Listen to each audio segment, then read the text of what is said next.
feel her angry I didn't say that exact word. angry Austin. That's good. I know. That's giving Ari ideas. I might use that one. Yeah. Oh, I'm putting down the graphic Hand for of the sure. Hulk. I always call her the Hulk. Hand of the Hulk. Start getting mad at everyone. Okay. We're good to go? Good. We're joined by Coach Chloe Hodges and Amaris Baker. Chloe today, 21 points, Amaris with 19. We'll open up with a statement from Coach and then questions for Chloe and Amaris. Just really happy with this win. Just to see where we were from the start to the game to the end, just fighting through it. And I think for us, it was a little rough start, but I think we stayed true to what we do, which is always our defense, and second to that, and then really started taking the shots, and everyone taking the shots that were open to them in the third quarter, and you really saw us explode a little bit, and especially these two. So I'm really happy to have this, to get another win at home, to start off CAA.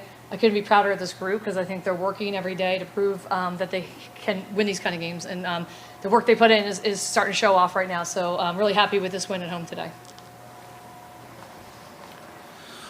Chloe, it was a tough first half. They hit a lot of shots and really didn't get into the flow. But when you came out of the locker room in the third quarter, you just looked like a player on a mission to bring your team back. What was the attitude coming out of the locker room, going in and being as aggressive as you were? Yeah, I think something we spoke about a lot in the locker room was just never say die attitude, and that's something that we all brought into the third quarter, I think. And then just looking at what was open, we knew that a lot of our shots weren't falling in the first half, especially from distance. So kind of trying to look more inside, use our bigs a little more, get some more paint touches, and that's where we really found success. And Amaris, same thing. You hit some big shots early on to at least keep your team in the game in the first quarter, but you had some really tough looks to the basket. Was that a mindset you had in the second half as well, just trying to get to the basket even if you got contact, get to the cup?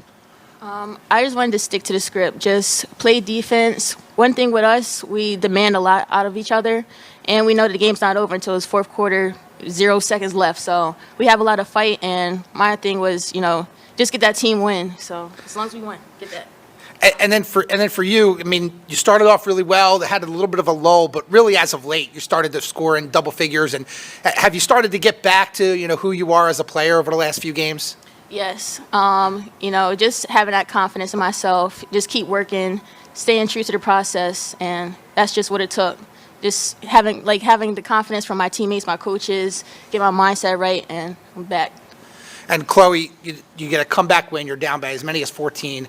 Get to 2-0 in conference. How does that feel for you as a senior and for this team to have that type of win? Yeah, it's huge. And our seniors on our team, we talk with AIM all the time, and this is our last shot, this is our last go round. So we're really trying to make the most of every game. And like Amara said, it's never over till it's over. So that's something that we've brought into a lot of games, but especially paid off today, down as many as 14, as you said.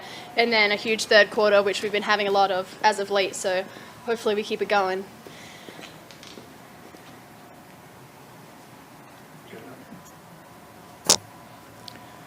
How much do you now see how the non-conference kind of helped you in a game like this?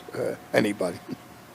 Yeah, it's huge. I think something that we spoke about a lot at the end of non-conference is that it was a really tough schedule, and probably we didn't have the record that we're really used to in the non-conference heading into conference, but we played a lot of tough opponents that we don't normally play at that time of year. So it was really crucial that we had those really tough moments down the stretch where we could kind of work things out. We were in possession games against Norfolk, against Lehigh, where we didn't come out on top. But if we didn't have those opportunities, we probably wouldn't have been able to close it out today. So looking back, we're grateful for that.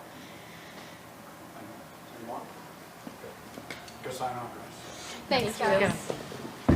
Great job.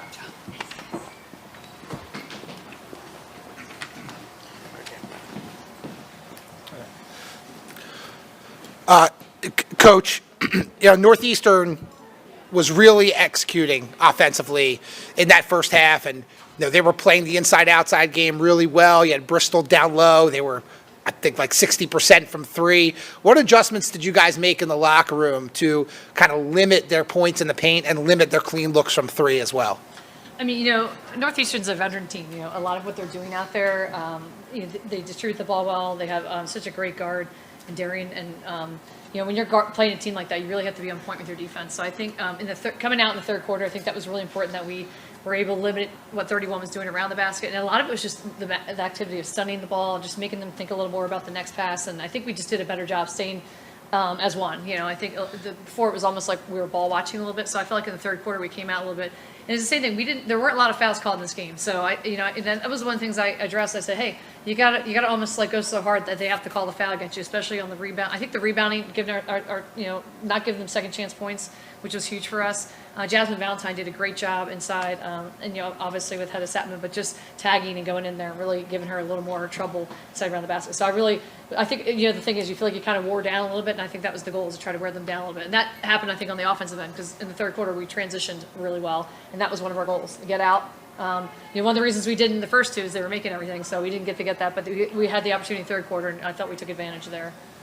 We wondered going into the year, where was the offense going to come from? And Brooke Mullen has been very good over the last several games, but you get performances like what you got from Chloe Hodges and Amaris Baker, especially in the second half. How great is that to see, and how much can they carry that into the rest of conference play?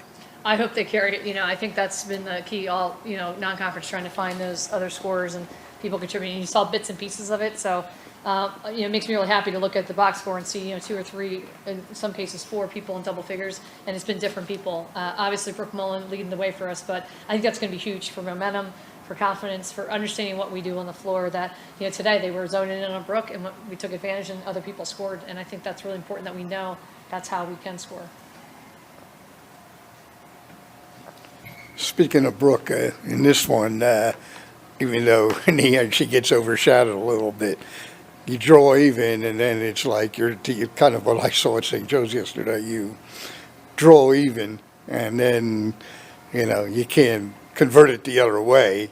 And then she hit a very key 3-pointer there that kind of flipped it in the momentum in your direction. Yeah, I think you're still going to see Brooke Mullen as that person in those moments in the games and situations. I want the ball in her hands, and I think it's whether she's taking it out of bounds, whether she's getting it back from after she takes it out of bounds, because I think she's going to make a good decision for us. And I think that, to me, is what your best players do on the floor. And I think she's certainly carrying a lot of that in so many ways. And I just keep reminding her, just keep being Brooke Mullen. Keep doing the things you do for us, because those things are really the little things that are helping us find ways to win games right now. 2-0 in the homestand, start conference play, and, tough road trip coming up. Charleston's always a tough place to play. UNCW, that's always tough to win down there in Wilmington. How big is that? You get the 2-0 start, you defend home court, and you get the tough win today. How big is that for you guys going forward? That's huge, and we talked about that heading into this weekend. We talk about each conference game being a round and a fight.